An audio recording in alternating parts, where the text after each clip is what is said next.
নমস্কাৰ, আপোনালোকক সকলোকে পুনৰবাৰ অসম কুইক চেণ্টাৰলৈ স্বাগতম জনাইছোঁ। আপুনি যদি এজন অৰুণোদয় হিতাধিকাৰী হয়, আজিৰ এই ভিডিঅ'টো আপোনালোকৰ কাৰণে অত্যন্ত গুৰুত্বপূৰ্ণ হ'ব গৈ আছে। যদি আপোনালোকৰ অৰুণোদয়ৰ এই কিস্তিটো প্ৰথম কিস্তিটো অৰ্থাৎ 1100 টকা বা 2500 টকা যদি আপোনালোকে বেংক একাউণ্টত 1 আগষ্টত লাভ কৰা নাই, এইটো ভিডিঅ' আপোনালোকৰ কাৰণে অত্যন্ত গুৰুত্বপূৰ্ণ হ'ব। আজিৰ এই ভিডিঅ'টোত আপোনালোকক প্ৰচেছ দেখুৱাম আৰু ইতিমধ্যে কিন্তু যোৱাকালি বহুত মহিলাৰ বেংক একাউণ্টত কিন্তু 1100 টকা বা 2500 টকা লাভ কৰিছে। সো আপোনালোকে যদি ডিবিটি লিংক কৰাৰ পিছতো যদি এই টকাটো লাভ কৰা নাই, অৰ্থাৎ আপোনালোকে যদি 1 আগষ্টৰ পিছত যদি আপোনালোকৰ বেংক একাউণ্টত ডিবিটি এনেবল কৰিছে বা আধাৰ কাৰ্ডৰ লগত বেংক পাছবুক লিংক কৰিছে, তেনেহ'লে আজিৰ এই ভিডিঅ'টো আপোনালোকৰ কাৰণে খুবেই গুৰুত্বপূৰ্ণ হ'ব যে আপোনালোকে টকা লাভ কৰিছে নে নাই, কেনেকৈ আপোনালোকে গম পাব। সো বলক ভিডিঅ'টো আৰম্ভ কৰোঁ। যদি আপোনালোকে এইটো চেনেলত প্ৰথমবাৰ আহিছে, চেনেলটো ছাবস্ক্ৰাইব কৰিব, বেল আইকনটো অল কৰিব, যাতে এনেকুৱা ইনফৰ্মেটিভ ভিডিঅ' আপোনালোকে অতি সোনকালে পাই যায়। এইটো চেনেলত ইয়াৰ আগতে এখন ভিডিঅ' আপলোড কৰিছিলোঁ, সেইটো কমিউনিটি গাইডলাইনছৰ কাৰণে কিছুমান এটা লিষ্ট দেখুৱাইছিল আৰু সেই লিষ্টটো ইউটিউবৰ মতে গাইডলাইনছত মানি চলা নাই, সেইকাৰণে এই ভিডিঅ'টো ৰিমুভ কৰিছে। 11,000 মান ভিউজ আছিলে। চ' সেই ভিডিঅ'টো ইউটিউবৰ ফালৰ পৰা ৰিমুভ কৰিছে। ভাবিলোঁ আকৌ এটা ভিডিঅ' আপোনালোকৰ সুবিধাতে মই বনাই দিওঁ। চ' কথাটো হ'ল, যদি আপোনালোকে 1 আগষ্টত অৰুণোদয় হিতাধিকাৰীৰ আঁচনিৰ টকা আপোনালোকে যদি লাভ কৰা নাই, অৰ্থাৎ কিছুমানে 1100 টকা আৰু কিছুমানে 2500 টকা যদি লাভ কৰা নাই, এটাই কাৰণ আছিলে যে আপোনালোকৰ বেংক একাউণ্টৰ লগত আধাৰ এনেবল হোৱা নাছিলে। চ' আধাৰ এনেবল হোৱা নাছিলে আৰু কিছুমান এনেকুৱা মহিলা আছে, যোনসকল মহিলা বেলেগ এখন আধাৰ লিংক হৈ আছে, অৰ্থাৎ কিছুমানে ইণ্ডিয়ান পোষ্ট পে'মেণ্ট বেংক বনাইছে বা কিছুমানে ফিনো পে'মেণ্ট বেংক বনাইছে, কিন্তু তেখেতসকলে 9,000 যোনটো একাউণ্টত লাভ কৰিছিলে সেইটো একাউণ্ট চেক কৰিছিলে। চ' আপোনালোকে সেইটো একাউণ্ট চেক কৰিলে কেতিয়াও পইচা লাভ নকৰিব বা পইচা চাবলৈ নাপাব। আপোনালোকৰ আধাৰ কাৰ্ডৰ লগত যোনটো একাউণ্ট লিংক হৈ আছে, ধুনীয়াকৈ মই দেখুৱাই দিম যে কেনেকৈ আপোনালোকে আধাৰ কোনটো ডিবিটি হৈ আছে, কোনটো বেংকৰ লগত আধাৰ এনেবল হৈছে, সেইটো কেনেকৈ চেক কৰিব লাগে সেইটো ধুনীয়াকৈ জনাই দিম। বাকী যোৱাকালি অৰ্থাৎ 11 আগষ্টত, অৰ্থাৎ যোৱাকালি কিন্তু বহুত হিতাধিকাৰী কিন্তু বেংক একাউণ্টত 1100 টকা বা 2500 টকা লাভ কৰিছে। স্ক্ৰীনত আপোনালোকে চাব পাৰিছে যে এনেকুৱা মেছেজ কিন্তু বহুতে মোক চেণ্ড কৰিছে যে আমি ইতিমধ্যে টকা লাভ কৰিলোঁ। 1 তাৰিখৰ পিছত তেখেতসকলে আধাৰ এনেবল কৰিছিলে, অৰ্থাৎ 1 তাৰিখৰ পিছত তেখেতসকলে বেংকৰ লগত আধাৰ এনেবল কৰিছিলে, ডিবিটি এনেবল কৰিছিলে।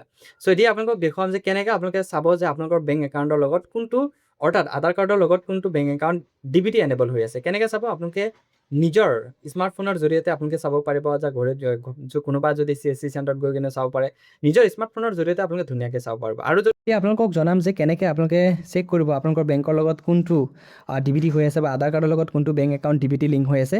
চ' সেই ডিবিটি লিংকটো চোৱাৰ কাৰণে ডেছক্ৰিপশ্যনত ক্লিক কৰিব, আপোনালোকে ডাইৰেক্ট ৱেবছাইটত যাব পাৰিব। বাকী যদি আপোনালোকে চাৰ্চ কৰি বিচাৰে, তেনেহ'লে ইয়াতে যিকোনো ব্ৰাউজাৰত যাই কিনে NCPI বুলি চাৰ্চ কৰিব। যেতিয়া NCPI বুলি চাৰ্চ কৰিব, তেতিয়া প্ৰথম যোনটো অপশ্যন আছে তাতে আপোনালোকে ধুনীয়াকৈ ক্লিক কৰিব। চ' ক্লিক কৰাৰ পিছত আপোনালোকক কেইবাখনো অপশ্যন ইয়াতে চাবলৈ পাৰিব। প্ৰথম যোনটো 2 নম্বৰ অপশ্যন আছে কাষ্টমাৰ, এই কাষ্টমাৰৰ পৰা আপোনালোকে ক্লিক কৰাৰ পিছত আপোনালোকে ইয়াতে চাব পাৰিছে যে ভাৰত আধাৰ ছেটিং এনেবল, ইয়াতে ধুনীয়াকৈ ক্লিক কৰিব। যেতিয়া সেই অপশ্যনত ক্লিক কৰিব, আপোনালোকক আকৌ নতুন যোনটো পেজ হয় পেজত লৈ যাব। ইয়াতে কেইবাখনো অপশ্যন আপোনালোকে চাবলৈ পাৰিব। চ' যিহেতু আপোনালোকে আজিৰ এই ভিডিঅ'টোত চাব পাৰিব যে ডিবিটি লিংক কোনটো একাউণ্ট হৈ আছে সেইটো চেক কৰিব। চ' সেইটো চেক কৰাৰ কাৰণে 3 নম্বৰ যোনটো অপশ্যন আছে, আপোনালোকে আধাৰ মেপ ষ্টেটাছ ইয়াতে ক্লিক কৰিব। চ' ক্লিক কৰাৰ পিছত আপোনালোকে ইয়াতে আপোনালোকৰ নিজৰ আধাৰ নাম্বাৰটো, যাৰ নামৰ ডিবিটিটো চেক কৰিব বিচাৰে, সেইটো আধাৰ কাৰ্ডত কি কৰিব, ইয়াতে এণ্টাৰ কৰিব। চ' এনেকৈ দিয়াৰ পিছত আপোনালোকে যোনটো কেপচাৰ শ্ব' হৈ আছে, ইয়াতে যোনটো নাম্বাৰ শ্ব' হৈ থাকিব, সেই নাম্বাৰ দিবলৈ আপোনালোকে ধুনীয়াকৈ চেষ্টা কৰিব। তাৰপিছত চেক ষ্টেটাছত ক্লিক কৰিব। চেক ষ্টেটাছত ক্লিক কৰাৰ পিছত আধাৰ নাম্বাৰ যোনটো মোবাইল নাম্বাৰ ৰেজিষ্টাৰ হৈ থাকে, সেই মোবাইল নাম্বাৰত কি কৰিব, 6 ডিজিট OTP প্ৰেৰণ কৰা হ'ব। ইয়াতে আধাৰ মেপ ষ্টেটাছ, ইয়াতে ধুনীয়াকৈ আপোনালোকৰ আধাৰ কাৰ্ডৰ লাষ্ট 4 ডিজিট শ্ব' হৈ থাকিব। তাৰপিছত ইয়াতে মেপিং ষ্টেটাছ, ইয়াতে এনেবল ফৰ ডিবিটি। চ' ইয়াতে এইটো লিখা আছে যে ষ্টেট বেংকৰ লগত ইয়াৰ কি হৈ আছে, ডিবিটি লিংক হৈ আছে, আৰু কোনটো তাৰিখত ডিবিটি লিংক হৈ আছে সকলো ইয়াতে কিন্তু চাব পাৰিব। চ' এনেকৈ কিন্তু আপোনালোকে নিজৰ মোবাইল ফোনৰ জৰিয়তে ঘৰতে বহি কিন্তু আপোনালোকৰ বেংকৰ যোনটো ডিবিটি লিংক হৈ আছে বা আধাৰ কাৰ্ডৰ লগত কোনটো একাউণ্ট লিংক হৈ আছে, সেইটো কিন্তু ধুনীয়াকৈ চাব পাৰিব।